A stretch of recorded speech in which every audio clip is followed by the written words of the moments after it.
Today is the beautiful day of Sita Navami, the day in which Sita Ma came onto the earth to bring us an unprecedentedly powerful teaching, powerful embodiment of love, of truth, of resilience, of equanimity, of the power, the internal power of truth and of love, and of a self-grounding and anchoring in one's own truth, despite what happens in the external world.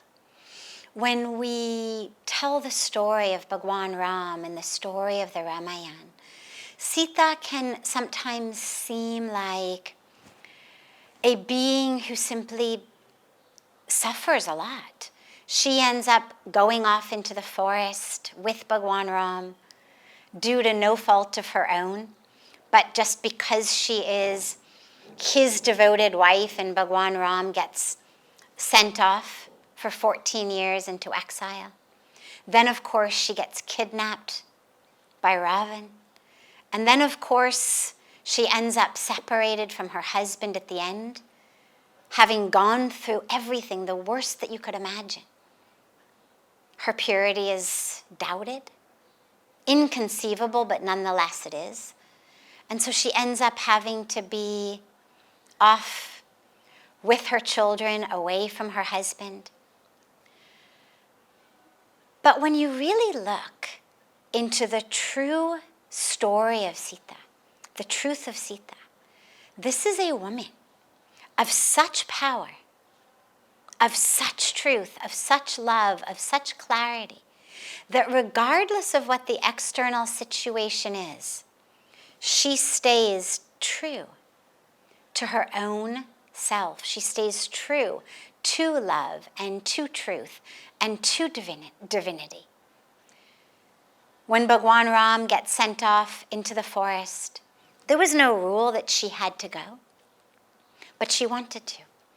Immediately threw off all of her beautiful clothes of the royals, put on those clothes of the forest dwellers, and went off, and became this Devi of the forest, this goddess of the forest, taking such beautiful care of Bhagwan Ram, of Lakshman, and really bringing not just logistic comfort to them, but that presence of love, of nourishing, of nurturing, of comfort at a time of such challenge and such difficulty that they were going through, having been sent away by their own father. And then when she gets kidnapped by Ravan, how easy it would be to lose heart. How easy it would be to think, nothing's ever going to go right for me. First this, then it just keeps getting worse. How easy to give up hope. How easy even to give in to that which was being asked of her. To give up who she was in order to try to better her situation when she had been kidnapped by Ravan. But she didn't. She didn't lose hope. She didn't lose herself. She didn't lose her anchoring, her grounding, her inner connection. She stayed absolutely true to what she knew, what she felt, her love and her connection to Bhagwan Ram, to God.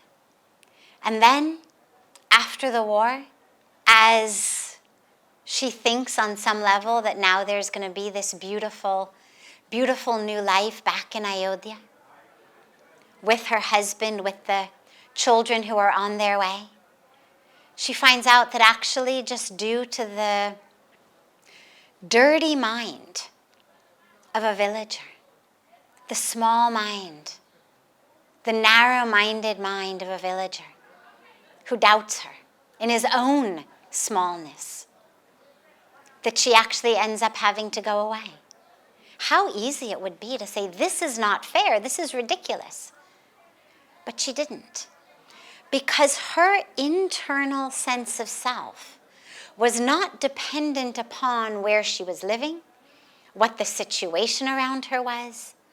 It was all dependent on her own inner connection to the divinity of herself, to the divinity of Bhagwan Ram, to the divinity of the supreme reality in the universe. That connection is what kept her so strong, so full of peace and joy, raising her children with such love and dharma. This is what we all need to learn from, is how can we take whatever comes to us in life, not with resignation. It's not that we say, oh, okay, fine, but actually to really recognize every situation as an opportunity to go deeper in our connection to the presence of God within ourselves, to the presence of the divine in ourselves, regardless of how we were born, regardless of who our parents were, regardless of our story. It doesn't have to be like her story. We also have the divine in us.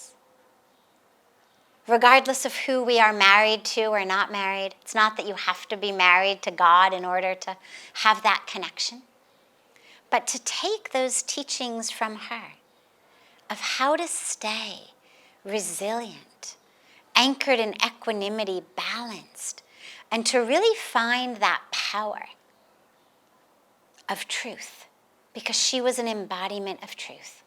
And the truth has a power that it gives us to be resilient, to withstand things that we never thought we could withstand, to stay strong in situations that we never thought we could. Let's take that as a teaching from her, the power of truth and the power of love.